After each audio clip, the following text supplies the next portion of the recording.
예수님은 비판하지 말라고 하십니다. 이 말씀을 참 받아들이기가 쉽지가 않죠. 비판이 꼭 나쁜 것만은 아니기 때문입니다. 우린 비판을 통해 보다 더 나은 발전을 이룰 수 있다 생각하지 않습니까? 그런데 이어서 나오는 말씀을 보면 우리는 비판하고 있는 우리 스스로를 돌아보게 됩니다. 비판을 받지 아니하려거든 비판하지 말라. 너희가 비판하는 그 비판으로 너희가 비판을 받을 것이라는 이 말씀은 비판하고 있는 우리 안에도 비판받을 점이 있다는 그 사실을 꼬집습니다. 네, 우린 사실 비판받을 점을 다 가지고 있습니다. 어쩌면 내가 비판하고 있는 상대의 약점과 허물을 그대로 똑같이 다 가지고 있을 수도 있습니다. 그걸 잘 숨기고 있을 뿐입니다. 그러나 누가 그걸 아십니까? 하나님은 그런 우리를 다 알고 계십니다. 우리의 허물을 다 보고 계시죠. 그러나 그리스도는 그걸 비판하고 지적하시지 않습니다. 그리스도는 바로 그 허물, 우리의 그 숨겨진 죄의 문제를 십자가에서 해결하셨습니다. 그래서 우리는 그 은혜 안에서 살아가고 있습니다.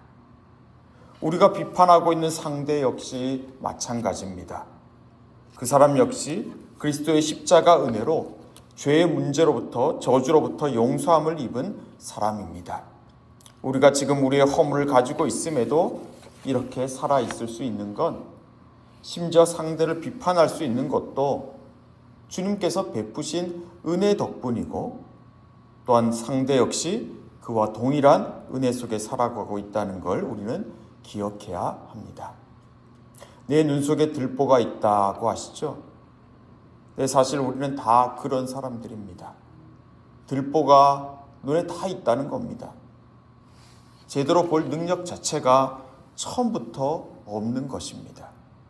맹인이 맹인을 인도하려고 하면 더 큰 어려움을 만나게 되는 법이죠.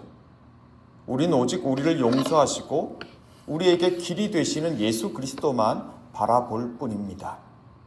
그 은혜 안에서 형제를 바라보아야 한다는 걸 예수님은 계속해서 말씀하십니다. 6절을 보시면 예수님은 거룩한 것을 개에게 주지 말며 너희 진주를 돼지 앞에 던지지 말라고 하십니다. 이 말씀은 복음을 강요하는 것의 위험을 말합니다. 하나님의 용서하심과 은혜를 전할 때 아무리 전해도 상대는 꿈쩍 않을 때가 있고 도리어 적대적으로 나올 때가 있죠. 그럴 때 우리의 열정이 지나치다 보면 예수 그리스도의 복음보다는 우리의 의를, 우리의 열정을, 우리의 노력을 앞세울 때가 있습니다. 그렇게 되면 결과적으로는 상대뿐만 아니라 우리 자신이 회복하기 어려운 상처를 입게 될 수 있습니다. 복음을 전할 때도 하나님의 통치하심을 인정할 줄 알아야 합니다. 전혀 기대하지 않은 일에도 인정할 줄 알아야 합니다. 실망하는 일도 받아들일 줄 알아야 합니다. 고난을 그대로 받아들일 줄 알아야 합니다. 기다릴 줄도 알아야 합니다. 그걸 내 뜻대로 억지로 바꾸려 하다 보면 복음을 전하려다가 자칫 나 자신의 의를 드러내는 일이 생길 수도 있기 때문입니다. 예수님은 그걸 조심하라고 하십니다. 그래서 하나님의 은혜와 심판을 신뢰하며 살아가는 자는 결국에는 기도할 수밖에 없습니다. 자신의 약함과 한계를 알고 있기 때문입니다.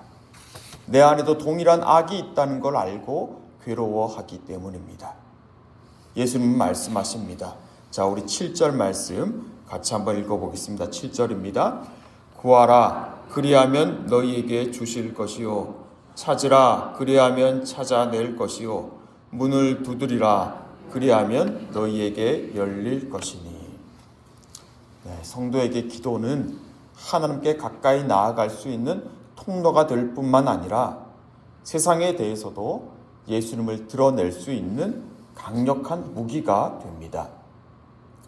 우리는 이 구절의 말씀을 우리의 소원하는 바를 구하고 찾으라는 것으로 대개 인용하지만 사실 이 말씀의 맥락을 보면 그렇지가 않죠.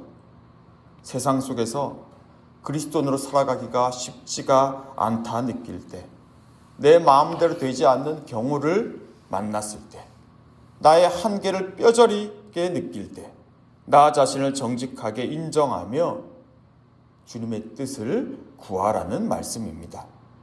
그 기도에 하나님은 반드시 응답하신다는 걸 예수님은 이처럼 강조하며 말씀하고 계시죠.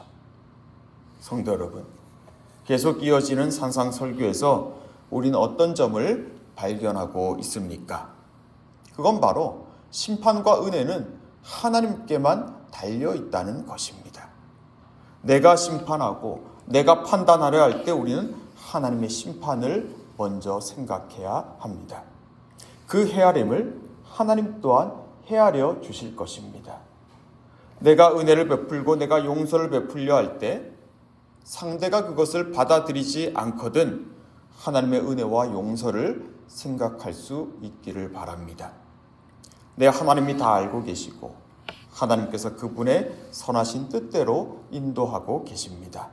선을 베풀다 낙심할 수 있습니다. 악에게 져서 우리도 악으로 갚으려 할 때가 있습니다. 그러나 기억하십시오. 하나님은 다 알고 계십니다. 하나님이 심판하실 것입니다. 우리가 할 일은 그리스도 예수를 바라보는 일입니다. 우리를 대신해서 심판받으시고 정죄받으시고 은혜를 선사하신 그분을 바라볼 때 우리는 다시 하나님의 심판과 은혜를 신뢰할 수 있을 것입니다. 그럴 때 우리의 비판과 판단과 정죄는 그리스도 안에서 사랑으로 바뀌어져 갈 것입니다. 이를 위해서 기도하고 고난당하고 그리고 승리하고 또다시 기도하고 고난당하고 다시 승리하는 것이 이 땅에서 예수를 따라가는 삶입니다. 그럴 때 우리는 천국에서 크다 일컬음을 받을 것입니다.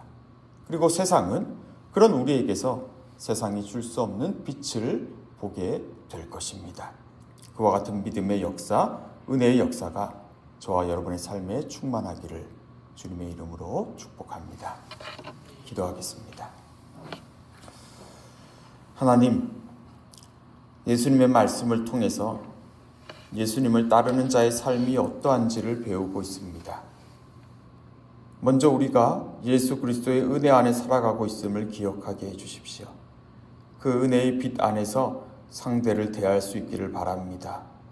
우리 스스로 세운 잣대, 나 자신도 지켜내지 못하는, 통과하지 못하는 잣대로 하나님의 심판과 은혜를 대신하지 않게 해주십시오. 사실은 어린아이일 뿐인 우리가 기도하게 해주시고 하나님의 도움을 구할 때 주님의 선한 도구로 쓰임받아 우리의 삶이 하늘에 계신 아버지를 비추는 삶이 되게 해주십시오. 예수님 이름으로 기도합니다. 아멘.